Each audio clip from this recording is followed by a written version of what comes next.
va dire que j'ai été initiée depuis petite. Pas dans le sens où on est venu me chercher, prendre une invitation et je rentre par un tunnel secret. Pas ce genre d'initiation. L'initiation a plusieurs formes. Ça peut être à travers la télé, ça peut être à travers le genre de lecture qu'on peut se poser devant. Ça peut être juste la pensée. Ta pensée peut aussi t'initier à certains péchés, à certaines pratiques que tu ne devrais pas faire.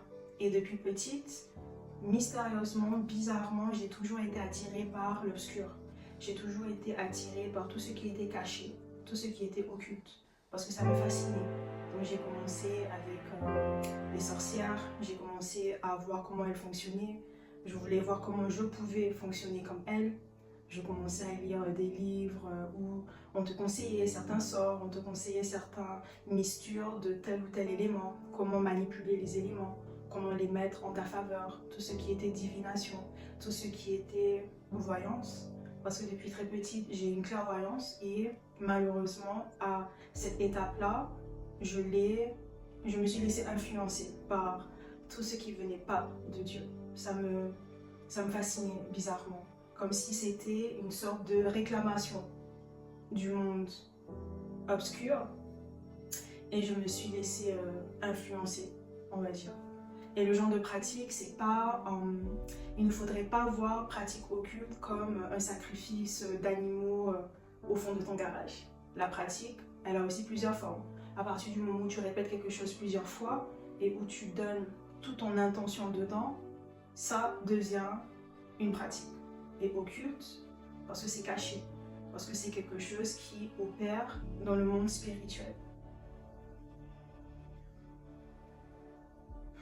Je pense que c'était le côté pouvoir.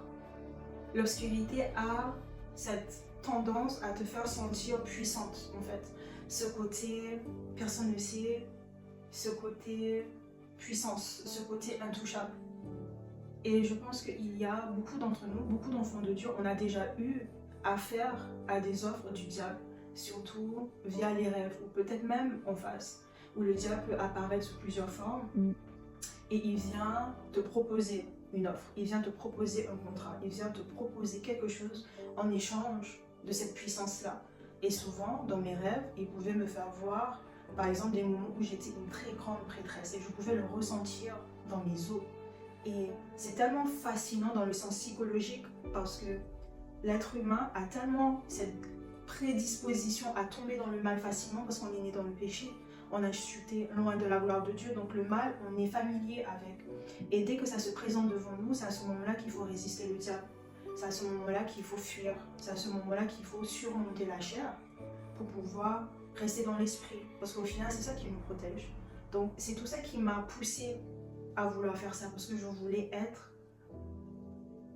qu'on ait peur de moi peut-être. Je ne sais pas comment l'expliquer, mais je pense que ce serait une réponse assez honnête à dire. Et parce que si j'étais dans ma bulle, j'étais très souvent enfermée dans ma bulle, j'aimais pas le monde extérieur, je ne pouvais pas avoir des amis, des copines, des copains, je ne pouvais pas être en contact avec le monde extérieur parce qu'on m'a vraiment protégée dans une bulle.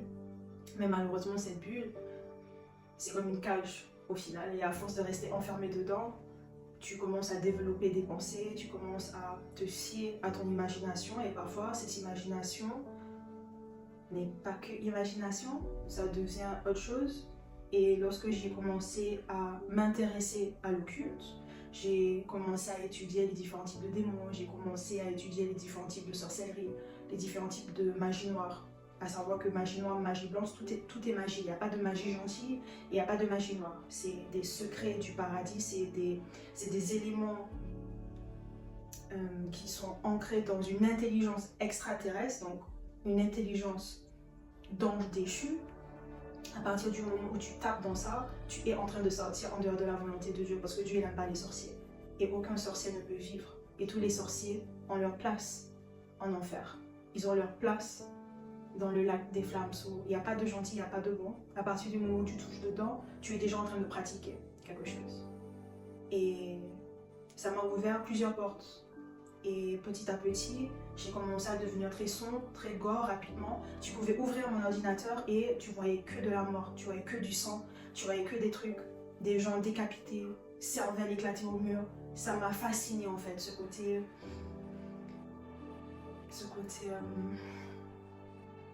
sombre au final, ce côté ténèbres.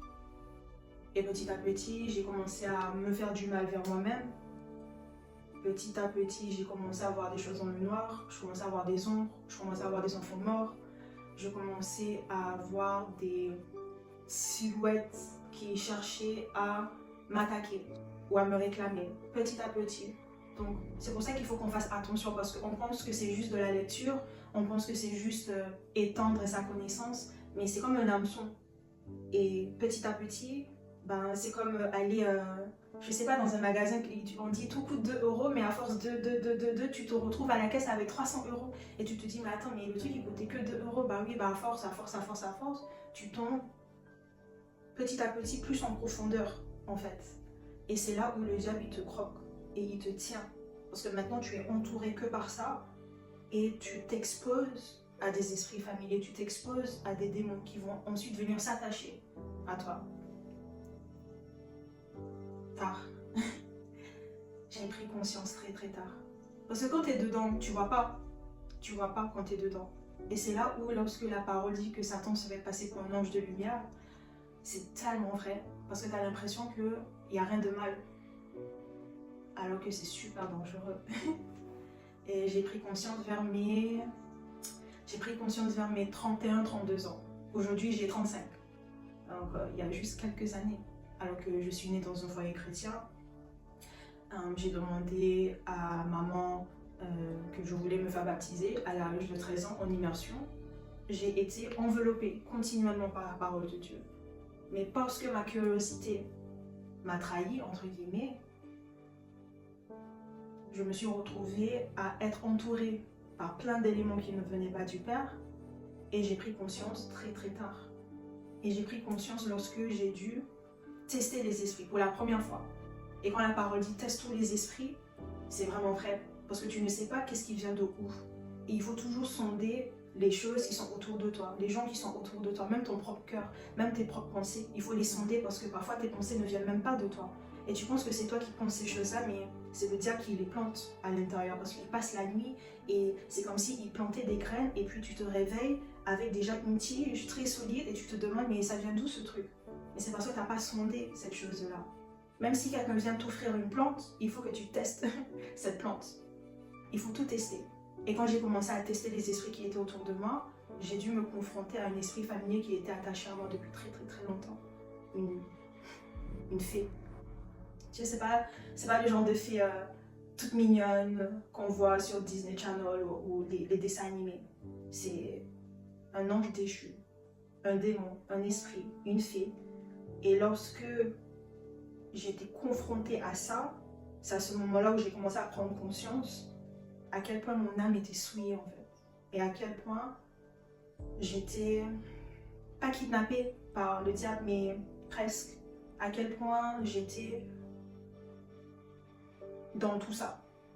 J'ai pris conscience à ce moment-là. J'ai pris conscience le jour où j'ai demandé au Seigneur qui était cette fée. Est-ce que c'était un ange? Est-ce que c'était un esprit, un bon esprit? Est-ce que c'était mon imagination? Ou est-ce que c'était un démon? Parce que je pouvais passer toute une nuit à écrire des histoires et des histoires et des histoires. 40 histoires pouvaient sortir de ma tête. Comme si tout téléchargeait en moi. J'ai déjà cette faculté à écrire, c'est des dons que le Saint-Esprit m'a transmis. Mais à ce moment-là, c'était beaucoup. Et j'ai commencé à avoir peur en fait. Et je sais pas, j'ai quelque chose en moi, sûrement le Saint-Esprit, évidemment le Saint-Esprit, teste l'esprit. Et à ce moment-là, lorsqu'il a commencé son processus de révélation pour que je puisse retourner à Dieu, genre repentir, à ce moment-là, j'ai commencé à prendre conscience que tout ce qui était autour de moi était lié à la sorcellerie au final.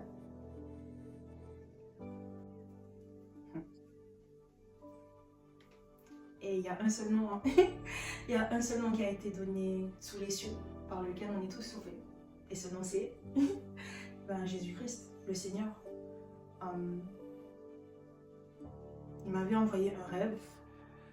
Tu sais, le genre de rêve qui te paralyse sur le lit. Tu peux pas bouger, tu peux même pas crier, tu peux même pas dire Jésus. Tes lèvres tremblent, tu trembles sur le lit. Tu peux pas dire Jésus. Ce genre de rêve-là. Et quand j'ai eu ce cauchemar-là, je peux te dire, ma vie, elle a fait comme ça. Elle a fait vous 360 degrés. Et le jour où ça a commencé, c'était quand j'ai couvert ma nudité. Parce que j'étais ancien mannequin nu. Et une nuit, j'ai entendu une voix dans ma tête. Mais je savais que c'était pas ma voix, parce que je pensais pas du tout à ça. Moi, j'étais repartie en mode, oui, je vais continuer à faire des photos, je vais aller poser toutes les voix, je vais faire ci, je vais faire ça. Et dès que je me suis posée, lorsque j'étais toute seule, j'entends cette voix qui me dit, tu as dévoilé ta nudité. Mais c'était pas une voix méchante, c'était pas une voix qui m'accusait, comme Satan il aime faire. C'était pas une voix qui voulait que j'ai honte. C'était comme un papa qui disait à sa fille, tu as dévoilé ta nudité. Et il me le répétait.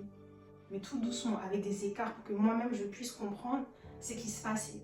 Et j'ai tellement pleuré cette nuit-là, et depuis cette nuit-là, il a commencé à me libérer de tout. Il a commencé à me libérer des pratiques, il a commencé à me libérer des cristaux, il a commencé à me libérer du cannabis, il a commencé à me libérer de mes maris de nuit, esprits de nuit, il m'a commencé à me libérer de toutes les alliances que j'aurais pu faire consciemment et inconsciemment avec la sorcellerie, avec l'occulte, avec tous ces esprits qui étaient autour de moi, mais que je ne testais jamais. Il a commencé à me libérer de ça. Le jour où je lui ai aussi demandé de tester tous les esprits. Et à partir de là, le souillage, le souillage s'est transformé en sauvetage, on va dire.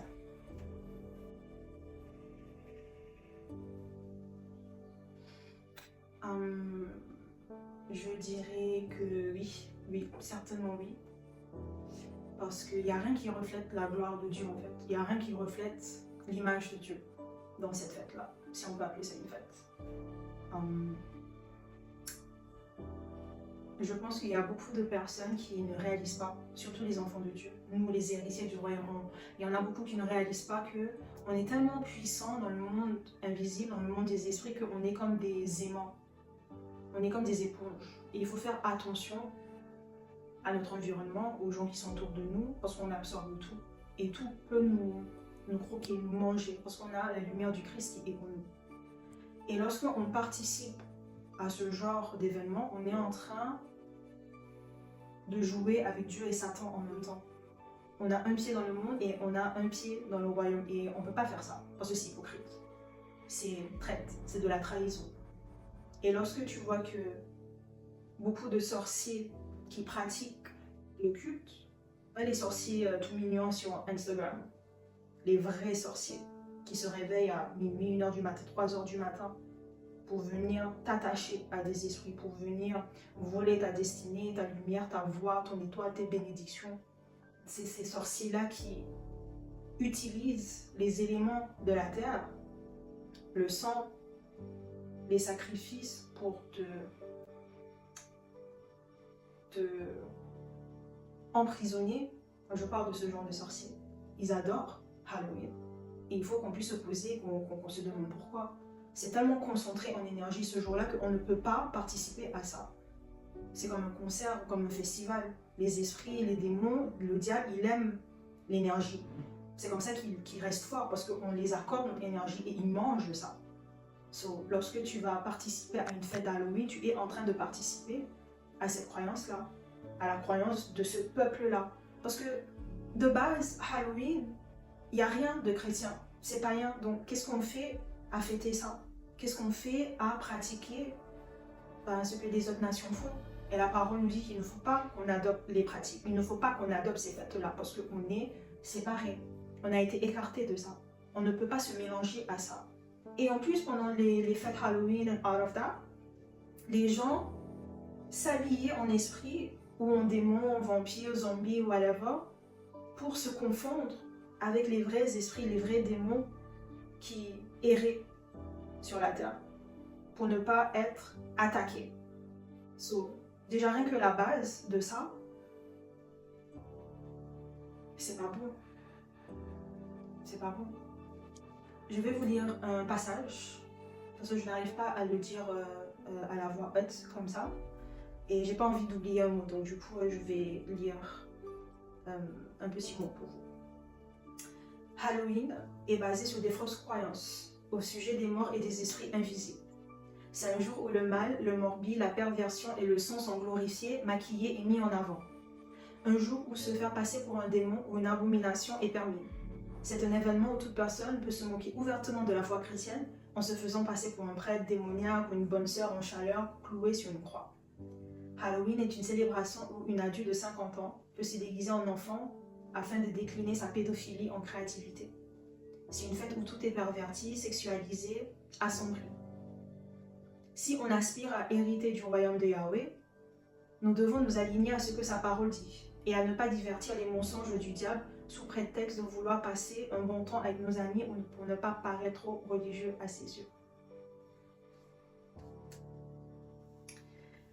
Certains courants de pensée affirment que les dirigeants de l'Église ont recadré Samhain, donc c'était le dieu des fidèles pour Halloween, en célébration chrétienne vers le 7e siècle, grâce à l'émergence du christianisme conduisant à la création de la Toussaint.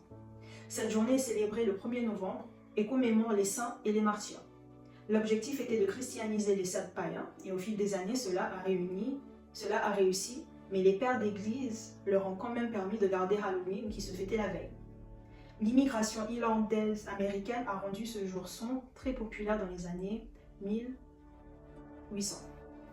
Et si on regarde bien, on peut noter qu'il y a eu une fusion entre les traditions agricoles existantes, donc l'automne, la citrouille et tout ça, et la croyance spirituelle des Celtes. Ce qui a renforcé le fait que Halloween a tissu des liens avec l'occulte, tout en gardant ses branches dans la récolte d'automne. À vrai dire, Toussaint existe uniquement pour créer un équilibre atmosphérique par rapport à Halloween. Donc en gros, aujourd'hui on va fêter Halloween et demain on va faire la Toussaint. Et c'est un peu comme ceux qui vont se présenter à l'église pour chanter Jésus, Jésus, Jésus, mais le lendemain, ils vont refléter les traits du diable. Ils vont faire du mal aux autres, ils vont pratiquer des péchés que Dieu n'aime pas, mais juste la veille, tu viens de dire que tu aimais le Seigneur ton Dieu. Mais le lendemain, tu as retourné ta veste. Donc c'est un peu comme Halloween et la Toussaint. Tu vois, toutes ces origines-là, il n'y a rien qui vient de Dieu. Et c'est pour ça que c'est important de toujours chercher l'étymologie de toute chose, la racine et la source de toute chose. À partir du moment où la graine ne vient pas de Dieu, on n'a pas à planter cet arbre-là. On n'a même pas à l'arroser. Et surtout pas à manger le fruit de cet arbre parce que ça peut nous faire mal. Et ça peut nous blesser, ça peut nous tuer. On n'a pas à fêter Halloween. Parce que ça ne vient pas de Dieu. Il y a quelque chose d'extraordinaire. Le fondateur de l'église de Satan a dit une fois en interview qu'il est content que les chrétiens et les enfants de Dieu participent à Halloween parce qu'au moins une fois par an, ils peuvent s'amuser avec le diable, ils peuvent se faire passer pour le diable. C'est chaud quand même. Et on commence à s'habiller en fée, en sorcière, en sirène, en abomination, alors que c'est le résultat de la désobéissance des anges déchus avec l'être humain. Et on est en train de renvoyer ça dans le visage de Dieu.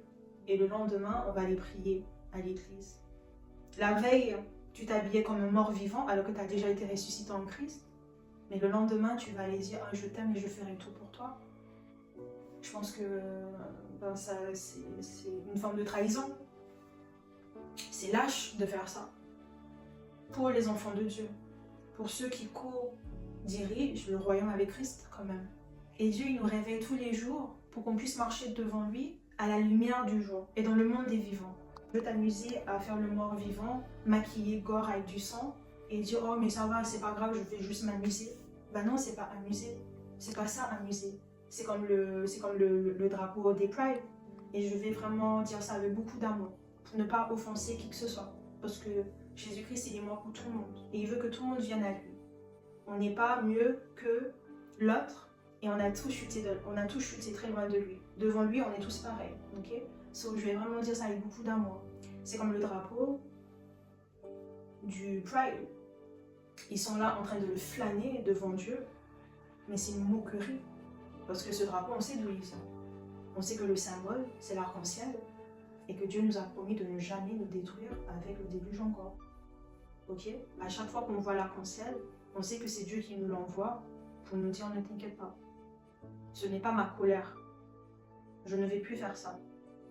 Le péché et Satan et Baphomet a pris ce symbole de promesse et l'a transformé en un signe d'immoralité, de perversion sexuelle, parce qu'il faut qu'on pose les mots. Un chat, c'est un chat. C'est la même chose avec Halloween. Tu es en train de faire la fête, en train de te déguiser en monstre, ou en train de pervertir un personnage. Tu participes à une journée qui n'est pas pour Dieu, qui est clairement pour Satan, parce que tu ne peux pas fêter Halloween sans glorifier Satan. Toute cette journée-là, c'est pour être à l'image de Satan. Et Dieu voit tout ça, ben ça va lui faire mal au cœur. So, voilà. Je sais pas comment dire le truc sans blesser. Et Halloween, c'est quand même puissant, cette journée-là. Faut faire attention. Surtout, tu sais, le truc qu'ils font à la porte, trick or treat. So, bonbon ou malédiction. Si tu ne donnes pas un bonbon, on te jette un sort. En soi, c'est ça l'origine du trick or treat. On vient taper à ta porte, trick or treat, on te donne des bonbons. Comme ça, on ne te jette pas un sort. Donc, ils sont déjà en train d'initier des enfants à ce genre de pratique occulte. Parce que la parole nous le dit aussi. Le pouvoir est sur notre langue. La vie et la mort est sur la pointe de ta langue. Et il ne faut pas laisser des gens te jeter des trucs comme ça, te jeter des voix, des prophéties, ou même des paroles négatives sur toi. Parce que tout se fait avec la langue, avec la parole. Et rien qu'en parlant, on jette déjà des sorts. C'est pour ça qu'il nous conseille, lorsqu'on s'adresse à Dieu, ou même lorsqu'on est en attaque spirituelle, de parler à haute voix, parce que ça jette des sorts. Parler, spellen, la parole est déjà une sorte de sort. C'est ça qui va aussi structurer ta réalité. Donc si tu te répètes à longueur de journée, par exemple, je suis une merde, je ne vaux rien, je suis moche, je réussis pas, ma vie est dure, nanani, nanana, l'univers forcément, l'univers ne connaît pas le bien et le mal. L'univers est à ta disposition. L'univers a été placé sous tes pieds. Tu as domination sur les serpents, les scorpions, sur toute principauté maléfique, obscure, sur les esprits, sur les démons, même Satan, parce que tu as autorité sur lui, et tu as aussi mais tu as aussi autorité sur l'univers, sur les animaux. Et si tu répètes ce genre de choses, tu es en train de te condamner toi-même, parce que l'univers, il va te le renvoyer, parce que tu le dis avec ta langue. Maintenant, lorsque tu entraînes ta langue à prononcer et à prophétiser que des bonnes choses sur ta vie, je suis bénie, je suis protégée, je suis belle, j'ai la faveur du Seigneur, j'ai la grâce du Seigneur, tu vas voir comment ta vie va s'aligner à ta langue. Parce que le pouvoir est dans ta langue. Et lorsque tu laisses tes enfants jouer à trick or treat, Halloween est en train de les initier à, si tu n'obtiens pas ce que tu veux, jette un sort. Et après, les gens vont se dire, mais attends, mais pourquoi ma vie est partie complètement à l'ouest? Parce que la bouche a parlé. Sur Halloween, il y a plein d'origines comme ça. Et il faut faire attention parce que ça ne vient pas de Dieu. De faire attention parce que la lumière et l'obscurité ne peuvent pas se mélanger. C'est comme l'huile et l'eau. Ça ne peut pas se mélanger. Ça peut se mélanger pendant un petit moment lorsque tu secoues la bouteille, mais très vite ils vont se séparer parce qu'ils ne sont pas composés de la même manière. Ils n'ont pas le même rôle. Ils n'ont pas le même purpose. C'est comme les enfants de Dieu et les enfants du monde. On n'a pas le même appel. On n'a pas les mêmes compositions, on va dire, cosmiquement. On va dire ça comme ça, pour illustrer l'eau et l'huile. On ne peut pas adopter les pratiques des nations. Parce qu'ils vont nous initier à leur Dieu. Ils vont nous initier à leur croyance. Et nous, on est censé être ancrés en Christ, ancrés en sa parole. On ne peut pas se laisser influencer ni souiller par le monde. Et c'est ça la vraie religion au final. C'est pas forcément se pointer à la messe, ce n'est pas se pointer à une cathédrale et à faire le bon chrétien. C'est pas ça la religion. La religion, c'est de s'occuper des uns des autres, de montrer l'amour, parce que l'amour, c'est la base des commandements. Et c'est aussi de ne pas se laisser souiller par le monde. Parce que le monde a son Dieu à lui. Nous, on a le nôtre. Et on ne peut pas aller s'amuser avec le diable pour ensuite venir manger du pain avec du poisson avec le Seigneur. Parce qu'il va se sentir trahi. C'est comme dans une relation amoureuse. Tu ne peux pas aller faire ami-ami avec d'autres personnes alors que ta femme ou ton homme est à la maison en train de t'attendre. C'est la même chose. Tu vas te sentir blessé. Donc le Seigneur, c'est pareil. C'est pas un robot, c'est pas une roche. Il a des sentiments aussi. Il faut que tu fasses attention à ça. À partir du moment où quelque chose ne reflète pas Dieu, ça appartient à Satan. Il n'y a pas de entre les deux. Il n'y a pas de entre les deux. Et le monde aime nuancer les choses pour qu'on puisse se perdre dedans. Et au final, ça va te désensibiliser au mal. Ah, mais c'est pas grave, les enfants s'amusent et tout. Ah, mais c'est pas grave, on est juste entre familles. Il s'est déguisé en vampire pour rigoler. Ben non, c'est pas pour rigoler, parce que c'est comme ça que moi aussi j'ai commencé. Et j'ai fini par me mutiler. J'ai fini par avoir des cauchemars à un point où la chose était dans ma chambre. So, ça va ouvrir des portes, qu'on le veuille ou non. Parce qu'on vit dans un monde spirituel. Et les esprits, ils sont tellement cheap. Tu sais pourquoi je dis ça? Parce qu'ils attendent juste une seule faille pour qu'ils puissent venir dans ta vie. Parce que ça crée des brèches, comme des fissures. Et ils vont rentrer dedans. Et après, ils vont se lier d'amitié avec toi. C'est comme ça que je me suis liée d'amitié avec cet esprit familier, avec la fée. Parce que je ne voyais rien de mal, parce que je ne faisais rien de mal. Mais c'est pas parce que tu ne fais rien de mal que ce n'est pas mal. Tu vois? C'est comme accompagner un ami à une séance de médium, on va dire, de voyance. Tu ne fais rien de mal, tu fais que accompagner. Mais l'esprit, tu as repéré l'esprit, tu as vu, tu es rentré en alliance indirectement avec cette pratique-là, parce que tu es là. Et c'est comme les cas d'abus sexuels ou d'abus domestiques. C'est pas parce que c'est pas toi qui as tapé la dame que tu n'es pas coupable. Tu as vu, mais tu n'as rien dit. Tu es coupable aussi. Parce que tu n'as rien fait. Parce que tu n'as pas élevé ta voix pour la protéger. Tu es coupable aussi. Donc lorsque tu vas te mettre dans des environnements comme ça, tu deviens coupable par association. Comme dans une vraie cour d'appel. Ça marche de la même manière au paradis. Tout ce qui est au paradis, toutes les structures, les protocoles, c'est la même chose sur la terre. Et inversement. Parce qu'il n'y a rien de nouveau sur le soleil. Tout fonctionne de la même manière. Il faut que tu fasses attention. Il faut que tu restes écarté de ça. Parce que c'est pas pour toi. C'est pas pour nous. Et on ne peut pas se mélanger à ça. Donc, je dirais ça. Ah là là. Il est bon, quand même. Le Seigneur est bon, il est fidèle. Et j'aime beaucoup ce qu'il dit quand il dit qu'il sera toujours avec nous pour nous délivrer, pour nous honorer, pour nous montrer sa satisfaction, pour nous montrer sa faveur, pour nous montrer son salut. Il sera toujours là pour nous délivrer du mal lorsqu'on le permet de le faire, parce qu'il est fidèle. Et depuis tout ça, ma vie, je sais pas comment dire, c'est comme si elle est devenue plus lumineuse, elle est devenue plus paisible. Il y a une paix, c'est même pas du calme, c'est même pas du silence, c'est une paix tellement délicieuse que tu te dis, mais waouh.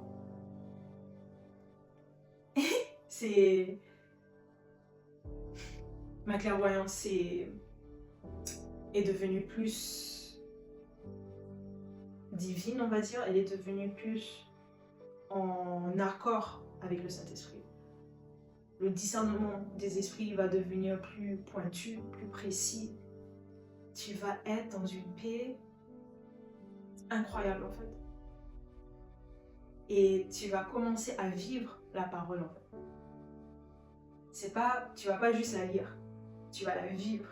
Et même la lumière chez toi, tu vas avoir l'impression qu'elle a changé. Parce que maintenant, tu as la lumière du Christ qui va t'envelopper. Et ma vie, elle a changé comme ça. Elle est rien à voir avec avant. Elle n'est rien à voir. Et à chaque fois, lorsque je me regarde avant, ou lorsque je pense à ma vie d'avant, même lorsque je regarde mes photos d'avant, je ne me reconnais pas du tout. C'est pas la même personne. C'est pas la même personne. Même mes yeux ont changé, mon regard a changé, ma voix a changé, tout a changé. Parce que je suis une nouvelle créature. Et si tu permets au Seigneur de te transformer, tu vas kiffer. Non, mais tu vas vraiment kiffer.